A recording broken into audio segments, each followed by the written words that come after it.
सैनिक जान बचाकर भागने लगा, पर उसकी छोटी टांगें उस राक्षस की लंबी टांगों के सामने टिक नहीं पाई। राक्षस ने तेजी से कदम बढ़ाए और एक ही बार में उसे बेहोश कर दिया। पहली बार इंसान को देखकर वह उसके पास झुका और गौर से देखने लगा। जैसे ही वह उसे उठाकर ले जाने वाला था, उसी वक्त कप्तान तलवार लेकर उसकी ओर दौड़ पड़ा और पूरी ताकत से तलवार राक्षस की एड़ी में घोंप दी। दर्द से तिल मिलाकर राक्षस पीछे मुड़ा, लेकिन अगले ही पल उसने हल्का सा पैर मारकर कप्तान को दूर फेंक दिया। फिर उसने अपने पैर में फंसी तलवार निकाली और दोनों सैनिकों को उठाकर खाने के लिए ले गया। दूर खड़ा जैक ये सब देख रहा था। उसी पल उसे एहसास हुआ कि वह यहाँ आकर कितनी बड़ी गलती कर चुका है। दरअसल कुछ समय पहले जैक को एक पादरी की मदद से कई जादुई बीज मिले थे, लेकिन जैसे ही उसकी गर्लफ्रेंड जो एक राजकुमारी थी जब जैक से मिलने आई, तभी उन बीजों में से एक बीज पानी के संपर्क में आते ही तेजी से बढ़ने लगा, जिससे अचानक पूरा लकड़ी का घर जोर जोर से हिलने लगा और नीचे से अजीब डरावनी आवाजें आने लगी। दोनों डर के मारे वहाँ से हिल भी नहीं सके और तभी अचानक जमीन फट गई और एक विशाल बेल घर को चीरते हुए आसमान की ओर बढ़ गई। ये देखकर राजकुमारी तुरंत भागने की कोशिश करने लगी, लेकिन तभी एक मेज उसके ऊपर गिर गई। जैक उसे बचाने के लिए आगे बढ़ा, लेकिन तभी बेलों ने उसे उछालकर घर से बाहर फेंक दिया। उसी पल एक लकड़ी का दरवाजा अचानक खुल गया और राजकुमारी को एक रास्ता दिखाई दिया, लेकिन जैसे ही वह बाहर भागने लगी, उसी समय बेल ने अचानक दरवाजा बंद कर दिया। राजकुमारी दरवाजा खोलने की कोशिश करने लगी, लेकिन दरवाजा जरा भी नहीं हिला। यह देखकर जैक ने बेलों को काटने के लिए तुरंत एक कुल्हाड़ी उठा ली, लेकिन तभी अचानक पूरा घर जड़ों समेत उखड़कर आसमान की तरफ बढ़ने लगा। ठीक आखिरी पल में जैक ने छलांग लगाकर किनारे को पकड़ लिया, लेकिन बेलें इतनी तेजी से बढ़ रही थी कि कुछ ही सेकंड में घर हजारों मीटर ऊपर पहुंच गया। जैक पूरी ताकत से कुल्हाड़ी चलाकर बेल को काटने लगा। जैसे ही बेल टूटी, राज बिना रुके फिर से ऊपर चढ़ने लगा। ऊंचाई पर पहुंचते ही मौसम पूरी तरह बिगड़ गया। चारों तरफ तेज तूफान और कड़कती बिजली थी। तभी अचानक एक झटकेदार बिजली सीधे एक सैनिक पर गिर गई, जिससे वह फिसल गया और बाकी सैनिक उससे टकराकर नीचे गिरने लगे। लेकिन आखिरी पल में एक सैनिक ने रस्सी को मजबूती से पकड़ लिया, जिसकी वजह से बाकी लोगों की जान किसी तरह बच गई। लेकिन जो सैनिक नीचे गिरे थे वे अब हवा में लटके हुए थे। अगर उन्हें तुरंत ऊपर नहीं खींचा गया तो पूरी टीम खतरे में आ सकती है। तभी रेडरिक पास खड़े उसके साथी से बोला कि रस्सी काट दो। उस आदमी को यह आइडिया अच्छा लगा और उसने तुरंत अपने पैर से छुपा हुआ चाकू निकाल लिया। नीचे लटके सैनिक ऐसा न करने के लिए गिड़गिड़ाने लगे, लेकिन इसी तरह बाकी बचे सैनिक ऊपर तक पहुंच गए और तब तक सुबह भी हो चुकी थी। जैक ने जैसे ही पीछे मुड़कर देखा, वह पूरी तरह हैरान रह गया, क्योंकि बादलों के ऊपर एक विशाल दुनिया मौजूद थी और यह नजारा देखकर सब लोग उस तरफ बढ़ने लगे। तभी कप्तान को जमीन पर ताजे पैरों के निशान दिखाई दिए, जिससे उसने अंदाजा लगाया कि राजकुमारी नीचे नहीं उतरी बल्कि यहीं कहीं है। और जब सब लोग गुफा से बाहर निकले, तभी सामने का नजारा देखकर कप्तान दंग रह गया, क्योंकि ये दुनिया उम्मीद से कहीं ज्यादा विशाल थी। सभी लोग आगे बढ़ते हुए इलाके की जांच करने लगे। तभी उनकी नजर पेड़ों की टहनियों पर पड़ी। उन्हें वहां राजकुमारी के छोड़े हुए निशान मिले। उसी दौरान जैक को जमीन पर वही किताब भी मिल गई जो उसने राजकुमारी को दी थी। तभी उनकी नजर टूटी हुई टहनियों पर पड़ी और इसी से उन्हें अंदाजा हो गया कि राजकुमारी को कोई खतरनाक जीव उठाकर ले गया है। इसके बाद सभी लोग दो टीमों में बट गए और अलग अलग दिशा में राजकुमारी को ढूंढने निकल पड़े। रास्ते में जैक और उसके साथी एक नदी के पास पहुंचे, जहां उन्हें मोटी ताजी भेड़ों का झुंड दिखाई दिया। कई दिनों से भूखे होने की वजह से उन्होंने एक भेड़ को पकाने का सोचा, लेकिन जैसे ही वे भेड़ पकड़ने की कोशिश करने लगे, तभी गलती से वहीं पर दो सिर वाला दानव राजकुमारी को एक पिंजरे में कैद किए हुए था। फिर वह उसे बाकी दानवों के पास ले गया, जहाँ सारे दानव इकट्ठा होकर उसकी तरफ देखने लगे। तभी वो दानव भी लौट आया जिसने कप्तान और उस मोटे सैनिक को पकड़ा था। उसने उन दोनों को लाकर पिंजरे के पास फेंक दिया। यह देखकर दो सिर वाले दानव को शक हुआ कि शायद और भी इंसान यहाँ मौजूद हैं। इसलिए उसने जमीन पर पड़े एक मोटे सैनिक को पकड़ लिया और उसकी गर्दन मरोड़कर उसे जिंदा ही निगल लिया। इसके बाद दानव ने उसके कवच को बाहर थूक दिया, पर जैसे ही वो दानव कप्तान को धमकी देने लगा कि वह राजकुमारी को भी खा जाएगा, तभी पास से एक आवाज आई जिसने सबका ध्यान अपनी तरफ खींच लिया। दरअसल वो आवाज किसी और की नहीं बल्कि उसी गद्दार रेडरिक की थी। उसके सिर पर पहने ताज को देखते ही बाकी सभी दानव तुरंत घुटनों के बल झुक गए और उसी पल उसका असली प्लान सबके सामने आ गया। वह सीधे दो सिर वाले दानव के सामने गया और उसे घुटनों पर आने का हुक्म दिया। उसके सिर पर ताज देखकर दो सिर वाला दानव मजबूरी में झुक गया और फिर रेडरिक उसके चेहरे पर पैर रखकर धीरे धीरे चलते हुए सिंहासन की ओर बढ़ गया और उसी पल से रेडरिक दानवों की दुनिया का नया राजा बन गया। उसने इंसानों पर हमला कर पूरी दुनिया जीतने का ऐलान कर दिया। उसकी बातें सुनकर दानव सेना बहुत ज्यादा खुश हो गई, पर दो सिर वाले दानव के दिमाग में कुछ और ही चल रहा था। उधर दानव ने कप्तान को पकाने के बाद दानव ने बड़ी ही घिनौनी हरकत की।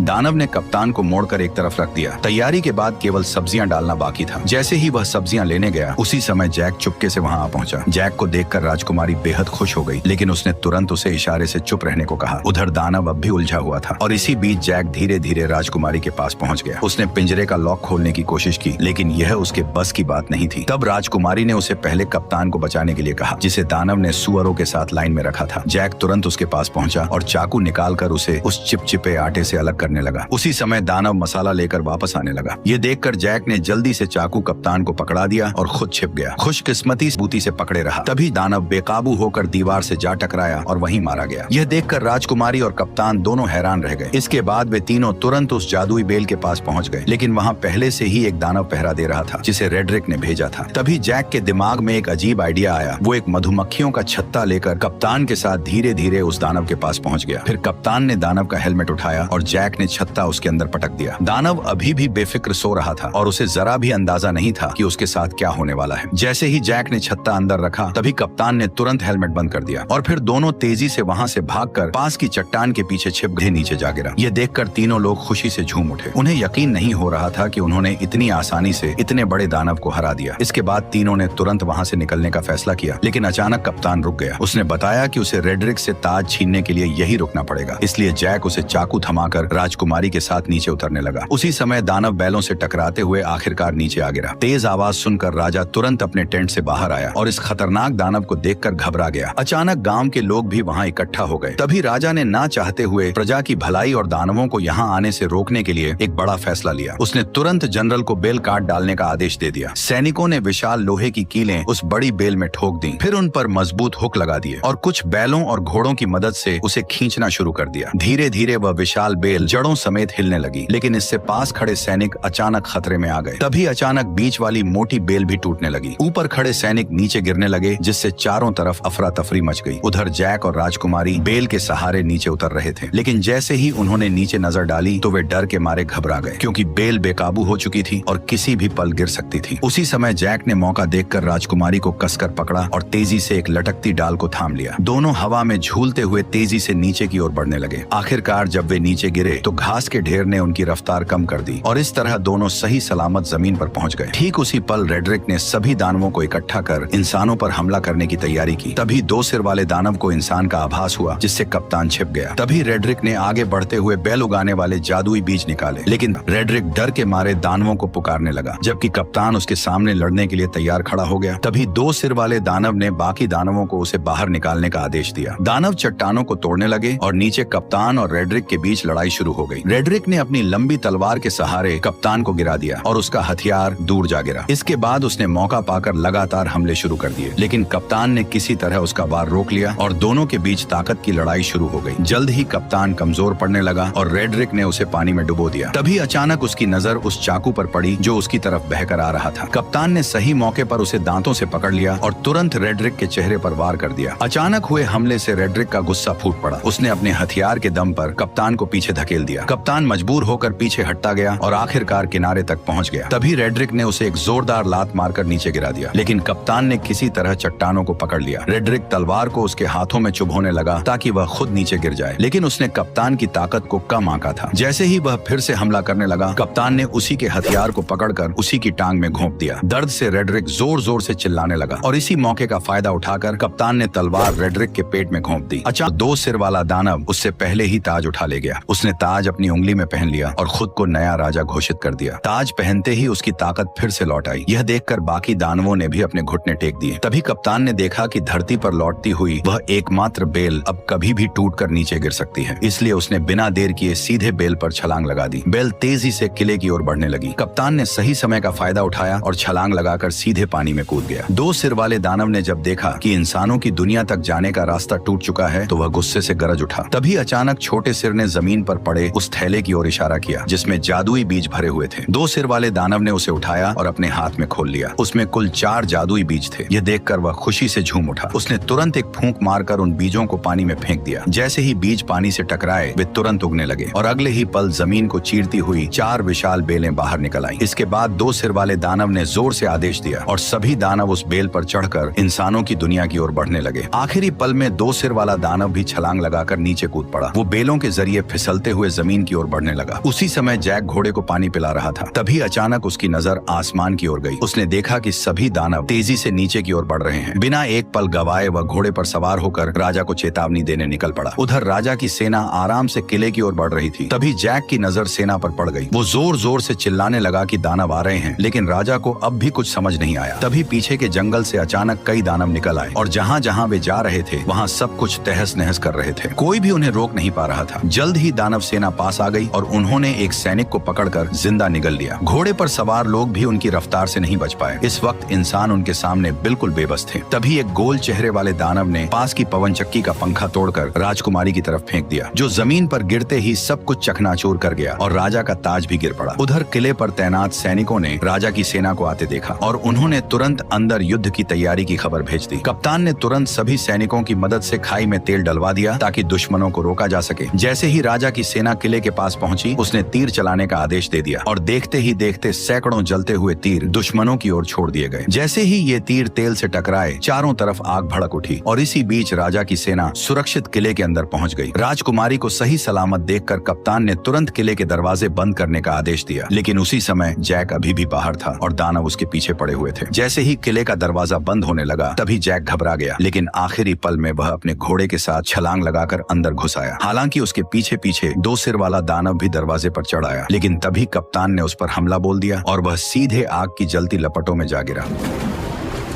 जल्द ही आग ने उसे पूरी तरह घेर लिया, लेकिन हैरानी की बात यह थी कि उसके अपने लोग भी उसे बचाने नहीं आए, बल्कि बस खड़े खड़े उसे जलते हुए देखते रहे। उधर लोग अभी आपस में बात ही कर रहे थे कि अचानक आसमान से एक बड़ा लोहे का घंटा तेजी से किले की ओर आया। उसने दीवार को ध्वस्त कर दिया और सीधे नीचे जा गिरा। इससे पहले कि कोई कुछ समझ पाता, अचानक युद्ध का बिगुल बज उठा। तभी राजकुमारी जैक को लेकर किले के अंदर पहुंची, लेकिन अचानक एक भारी दहाड़ और जमीन में उठती दरारों ने उनका ध्यान खींच लिया। डर के मारे दोनों पीछे हट गए और कुछ पत्थर ऊपर की ओर उड़ने लगे। नीचे से अचानक दो विशाल हाथ बाहर निकले। ये वही दो सिर वाला दानव था जो पहले आग में गिरने के बावजूद बच गया था, क्योंकि पानी के नीचे होने की वजह से आग उसका कुछ नहीं बिगाड़ पाई और वह सीवर के रास्ते से चुपचाप किले के अंदर तक घुस आया। अचानक उसे राजकुमारी की शाही गंध महसूस हुई। जैक ने डरते हुए कंबल खोला और देखा कि दानव की अभी तक उन पर नजर नहीं पड़ी है, लेकिन तभी गुस्से में दानव ने पास रखा शीशा तोड़ दिया। घबराहट में कंबल में छिपे दोनों लोग कांपने लगे, लेकिन दानव ने सीधे ऊपर से उन्हें देख लिया। जैक पूरी ताकत लगाकर तुरंत राजकुमारी को पकड़कर भागा, लेकिन दानव लगातार उनका पीछा करने लगा। कोई रास्ता न होने की वजह से दोनों मजबूरी में दूसरी मंजिल की ओर भागे। वे कदमों को रोकने की हिम्मत भी नहीं कर रहे थे, लेकिन अचानक एक हाथ साइड से बाहर निकला और राजकुमारी को पकड़ लिया। जैक ने पास में रखी कुल्हाड़ी उठाई और बिना देर किए सीधे उस पर हमला कर दिया, लेकिन दानव ने दूसरे हाथ से उसे पकड़ लिया। छोटा सिर जैक का मजाक उड़ाने लगा। तभी जैक ने गुस्से में सीधे कुल्हाड़ी मारकर उसका हेलमेट तोड़ दिया। गुस्से में दानव ने अपना बड़ा मुंह खोल लिया। तभी जैक ने लॉकेट में छिपा हुआ जादुई बीज निकाला और सीधे उसके मुंह में फेंक दिया। जादुई बीज सीधे उसके पेट में चला गया, जिससे दो सिर वाले दानव को अचानक कुछ गड़बड़ महसूस हुई और उसने तुरंत दोनों को जमीन पर पटक दिया। तभी अचानक एक बेल उसके शरीर से बाहर आई और दोनों डर के मारे पीछे हट गए। अचानक कई सारी बेलें पूरी रफ्तार से उसके शरीर को चीरते हुए बाहर निकल आई, जिससे हॉल पूरी तरह से तबाह हो गया। अचानक राजा का मुकुट पहना हुआ हाथ भी जैक के पास गिर गया। उधर बाहरी सैनिक अभी भी दानवों को रोकने में लगे हुए थे, लेकिन गोल मुंह वाले दानव की एक आवाज पर सभी दानव धीरे धीरे पीछे बढ़े और सैनिकों को एक एक कर गिराते चले गए। किले का दरवाजा धीरे धीरे खुल गया। कप्तान ने तुरंत सैनिकों से लोहे का दरवाजा बंद करने को कहा। ठीक उसी पल गोल मुंह वाला दानव अपने साथियों के साथ धुंध से धीरे धीरे बाहर आया, लेकिन लोहे का दरवाजा उसे ज्यादा देर तक रोक नहीं पाया और उसने एक ही झटके में दरवाजे को तोड़ दिया। तभी वो दानव अपने साथियों के साथ किले के अंदर घुस गया। वहाँ खड़े टेस्टी सैनिकों को देखकर वे बेहद खुश हुए। दानव हमला करने ही वाले थे कि पीछे से अचानक आवाज आई और सभी दानवों का ध्यान उस आवाज पर चला गया। दानव ने भीड़ में ध्यान से देखा और अचानक उसने अपना हथियार छोड़ दिया। ये देखकर बाकी दानव भी हथियार छोड़कर सभी इंसानों के सामने घुटनों के बल बैठ गए। कप्तान यह नजारा देखकर चौंक गया। तभी अचानक जैक मुकुट लेकर आगे आया और उसने तुरंत सभी दानवों को वापस उनकी दुनिया में लौट जाने का हुक्म दे दिया।